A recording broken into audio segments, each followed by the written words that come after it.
willingness and urgency. Pagkaandam o pagka-dinalian. Diha sa pagsunod o pag-alagad sa Ginoo, kung muingon ganita nga alagaran nato ang Ginoo, dapat andam ka. Ug dili kay andam ka, kanunay nimong isipon nga ang tawag sa Ginoo dili pwede nga unya-unyaon, dili pwede nga imuhang i-delay nga unya na kung unsa man. Kung mo-resign ako sa kong trabaho, unya na kun kanang dili na ko busy sa ako ang trabaho, unya na kung dili na ko busy sa negosyo, unya na kung mo-retire na ko sa akong panarbaho, saka pa ko musunod sa Ginoo. Ang kinahanglan sa Ginoo, dili tong mga tao nga walay laing nahibalan kun dili puro alibay. Kahinumdum mo sa mga tao nga buot musunod sa Ginoo? Ingon ang Ginoo, kinsa may buot musunod sa kuha?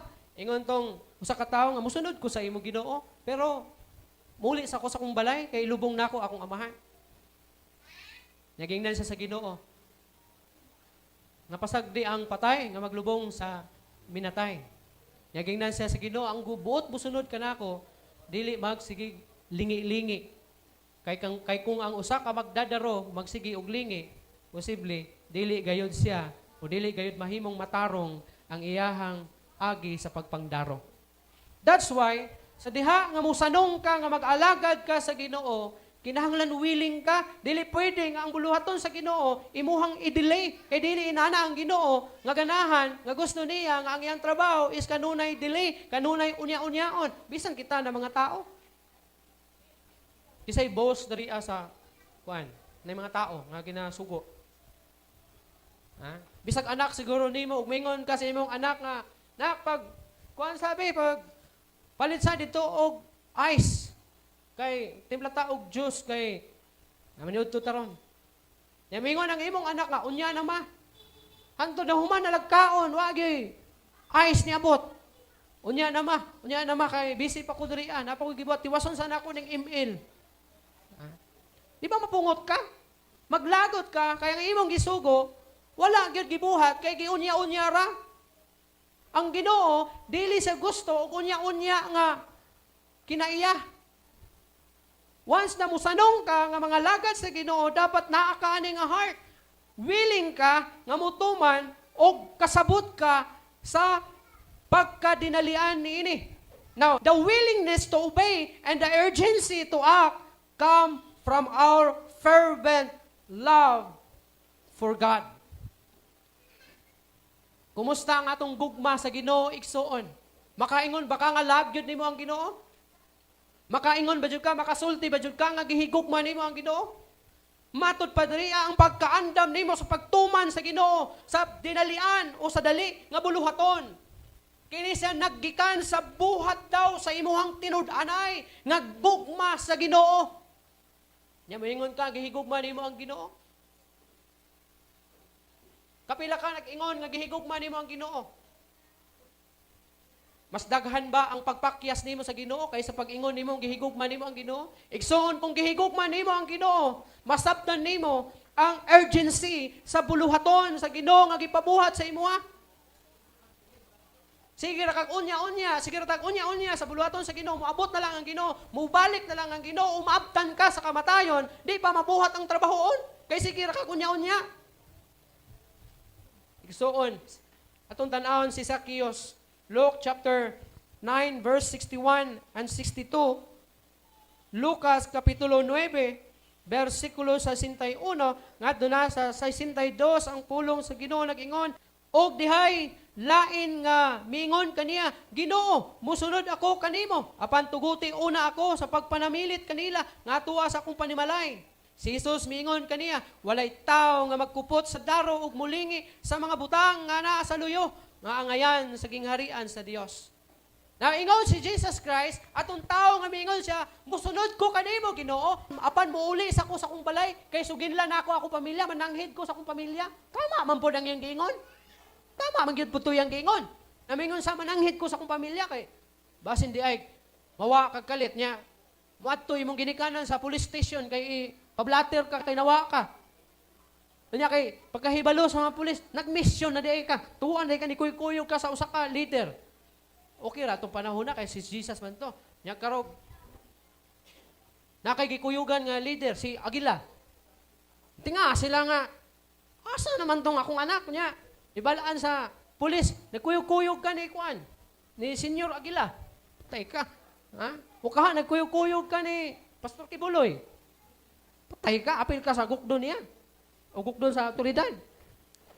Pero kung atong sabton, kung buot ka mo kuyog sa Ginoo, musunod sa Ginoo, wala na'y daghan na mga rason. Tingali, nas nakita ni Jesus Christ ang iyang kasing-kasing na naasi pagduwa-duwa sa pagsunod sa Ginoo.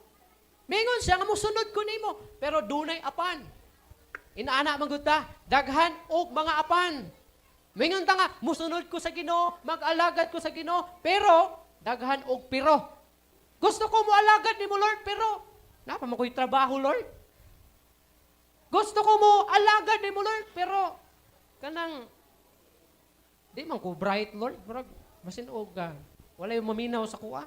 Gusto ko mo alagad nimo Lord, pero kanang bata pa man ko. Unya na siguro mahamtong na akong edad. Mura pod uroy og nasayod nga magdugay iyang kinabuhi. Gusto ko mo simba Lord karon, pero saan ning labunon nako? Tanawa ra. Sa mo tang magalagad sa Ginoo? Paglingi pa lang niya sa kilid niya, dagana sa labunon oy. Simba unta ko, pero saan man ako ning labunon? Oh, tanawa. Gusto ko mo simba nimo Lord. Gusto ko mo simba Lord, mo simba karon. Pero pag tanaw niya sa gawas, dagko naman ang sagbot diya sa nataran o. Murag limpisauno na pod. Ano bang yung di limpisaog laing adlaw? Domingo may limpisaon. Ha? Basig malikmat gimagic to ni Satanas. Mabasin katong laing adlaw, mugbo kay sagbot. Pag-abot Domingo matay, tagatuhod na maday ni sagbot, wala ko napansin. Basig gibinuang ang Satanas. Basig gimagic ni Satanas nga moabot sa tagatuhod ang sagbot kay para masangit ka, di nakakasimba. Daghan kay ta og mga rason nganong dili ta makahatag sa 100% nga pag-alagad sa Ginoo. Og ingon ni Jesus Christ, walay magdaro nga magsigiglingi. Nga kung mag-alagad ta sa Ginoo, ay sigiglingi igsuon. Kay kung sigiglingi mapandol ka, tisting ra kog dagan. Tisting dagan, nya sigiglingi. Sa imong likod nya dagan. Di ba? Di jud kakaabot sa imong destinasyon. Way siguro mo ang imong labasan. Maumod ka kay sigiglingi. Di ta kalahutay sa pag-alagad sa Ginoo kay sige taglingi. Daghan kay tag mga babag, daghan kay tag mga rason. Di ta kasimba, di ta kaalagad kay wala tay kwarta, di ta kaalagad kay wala tay pamasahe, di ta kaalagad kay wala tay pamahaw, di ta kaalagad kay medyo dagom. Tay ha? Di ta kaalagad kay medyo kaulanon, di ta kaalagad kay medyo nakusipon ron. Mapagani ni buhilong sipon. Murag di lain ako pamati, ako ubot. Di sa akong simba siguro. Napahita. Porting, naghahanag rason yung di kakalagat sa Ginoo. Kung buot ka mo sunod sa Ginoo, walay daghang mga babag, walay daghan na mga rason. Tanawa si Sakeo sa iyang unang encounter. Una niyang sandurot. Una niyang enkwentro kang Hesukristo. Si Zacchaeus kabalo siya nga moadto si Jesus Christ, ang tao nga kanang banggiitan diya sa ilahang lugar, ang tao nga gidungog. Nga usa ka tao nga gamhanan, mananambal, milagroso. O sa diha nga si Zacchaeus nakadungog dinhi nga moadto sa iyahang dapit. Miadto siya dito sa dagang panon sa mga tao. Tingali pag-abot niya, dito puno na ang mga tao. Grabe, kadaghan ang mga tao. And then kay si Zacchaeus, mubo man siya nga tao. Siguro, basin og. Siyempre, sa Israel man ni siya naitabo. Ang mga Hudiyo, dagkong tao. Pero kini si Zacchaeus, mubo. Basig Pinoy ni. Na nasaag ditong panahon na. Bitaw, kumidyar. Si Zacchaeus, usa ka mubo nga tao. O kabalo siya, nga dili sa makita ni Jesus Christ. Kisa ba'y nakatesting anak dari Kisa hilig mo tanaw mga artista. Adto si Piolo Pascual sa SM. Nya. Pag adto nimo to kay mubo man ka. Tay mining kamo jud kang madto sa tubangan kay para makita ka kay mubo lagi ka. Okay ra. kanang sungkit ka kay bisag tuwara kas tunga, mapansin ka kay kinsa man tawahan pagdi man taasa. Pero kung putot ka, di ka makita. So manang uban di na moadtog kanang naay concert o naay artista nga man di ta kita ana, di ta mapansin kay pati daghang tao nya, di pigud ta makita. kay nalit sa lipdan ta sa mga tag-as. So unsay gihimo ni Sakeo para mapansin siya, para makita niya si Jesus Christ. Mikat-kat siya og kahoy. Unsa man tong kahoya? Batilis? Bayabas? Ha? Unsa man tong kahoya? Amo na kay di man gud mong basag Biblia god. Kahoy nga si Kumuro. Oh. Saka sa kahoy nga si Kumuro, ngadto sa taas. Siyempre kabalo siya nga moagi si Jesus anang daplinas dalan. Mapansin gyud sa kay wa may laing taon sa kagkahoy. So paghangad ni Jesus Christ, may tao dan sa kanang kahoy. So nakita na ni Jesus Christ ang iyang heart. Nakita na ni Jesus kung kinsa ni unsang kasing-kasing ani tawhana.